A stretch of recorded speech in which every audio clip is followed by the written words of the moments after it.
বর্তমান বাংলাদেশের তেলের ক্রাইসিস।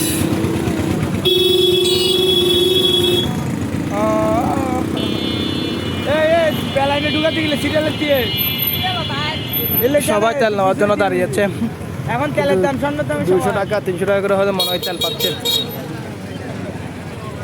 কোনো ফার্মে 200, কোনো ফার্মে 300 এরকম করে যারা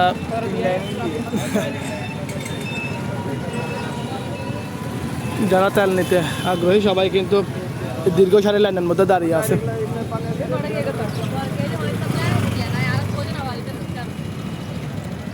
আমরা তেল নিচ্ছি এখন নাজিরহাট পুরাতন বাস স্টেশনে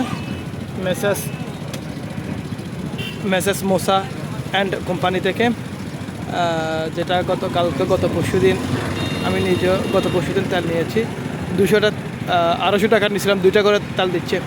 আবার অন্যান্য ফার্মে 200 টাকার, 100 টাকার, 300 টাকার ফকার বেঁধে তেল দিচ্ছে। তেলের যে ক্রাইসিস চলতেছে বাংলাদেশে, যারা বাইক চালক যারা রয়েছেন, যারা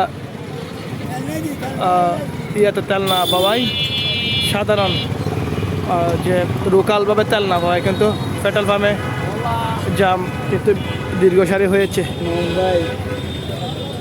সবাই কিন্তু তেল নেওয়ার জন্য দীর্ঘ সারি লাইনের মধ্যে।